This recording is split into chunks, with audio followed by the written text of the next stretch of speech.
গ্রিনল্যান্ডকে ঘিরে ক্রমবর্ধমান উত্তেজনার প্রেক্ষাপটে যুক্তরাষ্ট্রের সম্ভাব্য সামরিক আগ্রাসন প্রতিহত করতে ডেনমার্ক তাদের সেনাবাহিনীকে যুদ্ধের জন্য প্রস্তুত থাকার নির্দেশ দিয়েছিল। এমন চাঞ্চল্যকর তথ্য প্রকাশ পেয়েছে।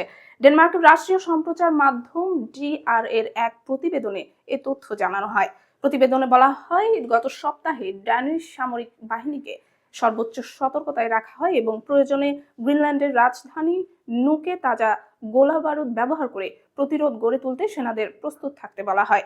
মূলত গ্রিনল্যান্ড নিয়ে মার্কিন প্রেসিডেন্ট ডোনাল্ড ট্রাম্পের কঠোর অবস্থান এবং সামরিক শক্তি ব্যবহারের প্রচ্ছন্ন হুমকির কারণে কোপেনহেগেন এই ব্যতিক্রমী সিদ্ধান্ত নেয়।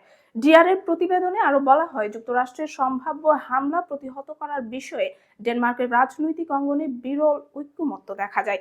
শুধু ক্ষমতাসীন জোটই নয়, প্রধান বিরোধী দলগুলো গ্রিনল্যান্ড ও ডেনমার্কের সার্বভৌমত্ব রক্ষায় সামরিক প্রতিরোধের পক্ষে প্রকাশ্যে সমর্থন জানায়। গ্রিনল্যান্ডের কৌশলগত অবস্থান, বিপুল খনিজ সম্পদ এবং আর্কটিক অঞ্চলে রাশিয়া ও চীনের ক্রমবর্ধমান প্রভাব মোকাবিলার যুক্তি তুলে ধরে দীর্ঘদিন ধরেই দ্বীপটি নিয়ে আগ্রহ প্রকাশ করে আসছিলেন মার্কিন প্রেসিডেন্ট ট্রাম্প। তবে ডেনমার্ক ও গ্রিনল্যান্ড কর্তৃপক্ষ শুরু থেকেই দ্বীপটি বিক্রির যে কোনো প্রস্তাব কঠোরভাবে প্রত্যাখ্যান করে আসছে এবং এটিকে ড্যানিশ সার্বভৌমত্বের অবিচ্ছেদ্য অংশ হিসেবে পুনর্ব্যক্ত করেছে।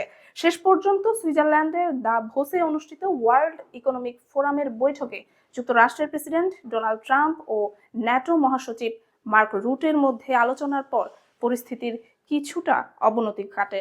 বুধবারের ওই বৈঠকের পর ট্রাম্প গ্রিনল্যান্ড ইস্যুতে বল প্রয়োগের হুমকি থেকে সরে আসেন এবং জানান, গ্রিনল্যান্ড ও আর্কটিক অঞ্চল নিয়ে একটি সম্ভাব্য সমঝোতার রূপরেখা তৈরি করা হয়েছে। একই সঙ্গে গ্রিনল্যান্ড প্রশ্নে যুক্তরাষ্ট্রের অবস্থানের বিরোধিতা করা ইউরোপীয় দেশগুলোর উপর শাস্তিমূলক শুল্ক আরোপের যে হুমকি দেওয়া হয়েছিল সেটিও প্রত্যাহার করে নেওয়ার ঘোষণা দেন মার্কিন প্রেসিডেন্ট।